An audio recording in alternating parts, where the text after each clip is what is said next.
5.3 is on solving with properties of parallelograms. We are going to use properties of parallelograms to prove statements and also to find missing angles or side lengths and measurements. So a few theorems that we are using today is if both pairs of opposite sides of a quadrilateral are congruent, then a quadrilateral is a parallelogram. And instead of writing out the word parallelogram, it would be faster to just draw the shape of a parallelogram. You do need to make sure it doesn't look like a rectangle, because if it's just a rectangle, it's not all of the different parallelograms that we are talking about. The next part is if both pairs of opposite angles of a quadrilateral are congruent, then the quadrilateral is a parallelogram again.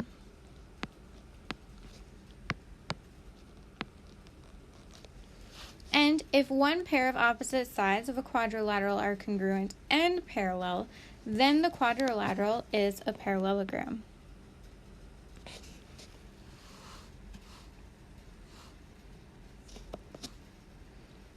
And the last part, if the diagonal of a quadrilateral bisects each other, then the quadrilateral is a parallelogram. Oh, that was a bad one. We are going to be using these theorems today to solve different types of problems. Our first example, in quadrilateral GHIJ, the measure of angle G equals 55 degrees. The measure of angle H equals 125. The measure of angle J equals 55. A, B, C, J. Okay. So once we have our shape drawn, we can fill in the information they gave us. And they told us G was 55, H was 125, and J is 55.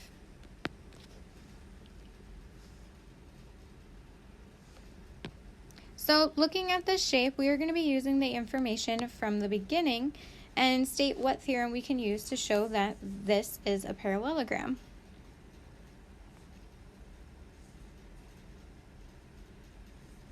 So for this one, if you look, we know that these two angles opposite of each other are congruent. We can also figure out that this angle is also 125 degrees, which would mean we would know that both pairs of angles are congruent to each other. So we're going to write our statement out like we would write it on a proof. And we're going to state that opposite angles are congruent, which implies that this is a parallelogram. And this is what we would write in a proof as one of our reasons. Opposite angles are congruent, which implies that we have a parallelogram.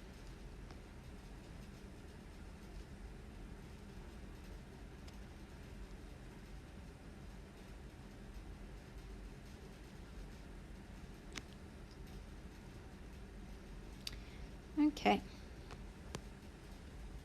Next, what theorem can you use to show that a quadrilateral is a parallelogram? So in this one, we'll notice that these segments are congruent to each other, and they are the diagonals, part of the diagonals. So we can say that the diagonals bisect each other, which implies we have a quadrilateral.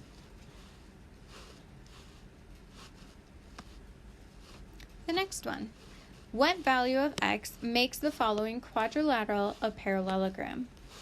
So these two segments are both on the diagonals, which tells us that they have to be congruent to each other because the diagonals are bisected in a parallelogram.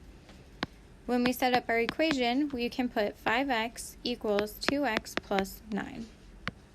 Go ahead and solve this, and then you can hit play to check your work if you would like to see if you understand it.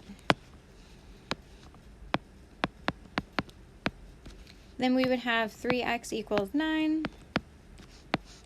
And that gives us x equals 3.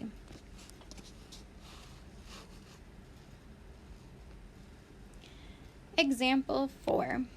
So this is similar to our 5.1 lesson. We've already done this, and now we are going to do another example to reiterate it. We're going to prove that the image in the coordinate grid is a parallelogram. If you went back to your 5.1 notes, we chose to prove this by showing that the diagonals bisect each other.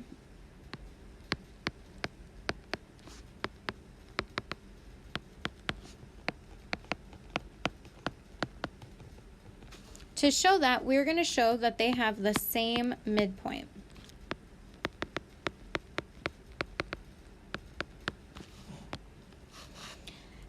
And remember, diagonals are connecting opposite angles to each other. So one diagonal is going to be connecting L and N, and the second diagonal is going to be connecting K and M. So we know those are going to bisect each other. So the proof that we are going to do is we are going to use our midpoint formulas. First one, we're going to find the midpoint of LN. Then we're going to find the midpoint of KM. So if you want to pause the video and try to do this one on your own, you can, and then come back and check your answer. So for Ln, we're going to be adding our x values together and dividing by 2. We'll have 4 plus 4 all over 2. And then we're going to do the same thing for our y values. 4 plus negative 2 all over 2. 4 plus 4 is 8. 8 divided by 2 is 4. 4 plus negative 2 is 2. 2 divided by 2 is 1. So that is our midpoint of Ln. Then we're going to go ahead and we're going to find the midpoint of Km. So to start, we're going to add our x values together. 2 plus 6 all over 2. And then we add our y values together and divide that by 2 as well. 2 plus 0 over 2. So hopefully you already have this done and you're just checking your answers. For this, you would have 2 plus 6, which is 8. 8 divided by 2 is 4. 2 plus 0 is 2. 2 divided by 2 is 1. And we will see that we got the same midpoint for both, which implies that we have a parallelogram. So for your final statement, you are going to put, therefore, KLMN is a parallelogram. And that is all that we will have to show to get full credit on this problem. So hopefully seeing it once before and then seeing it again now will reinforce that in your brain, and you will remember all the steps that you need to do for this. Tomorrow we are going to have a quiz on sections 5.1 through 5.3. So make sure you're looking through those notes, completing the homework, and asking questions if you have them. Before you do the exit ticket today, we are going to go through some quick problems on the homework. I just want to make sure on numbers 1, 2, 3, and 4 that you know when you write these out, you're going to write them out like you would put for reasons on a proof. So kind of like our first examples that we did today, we will do the first one together. And this one, if we have opposite angles congruent to each other, that implies we have a parallelogram. So when you're doing these, write your answers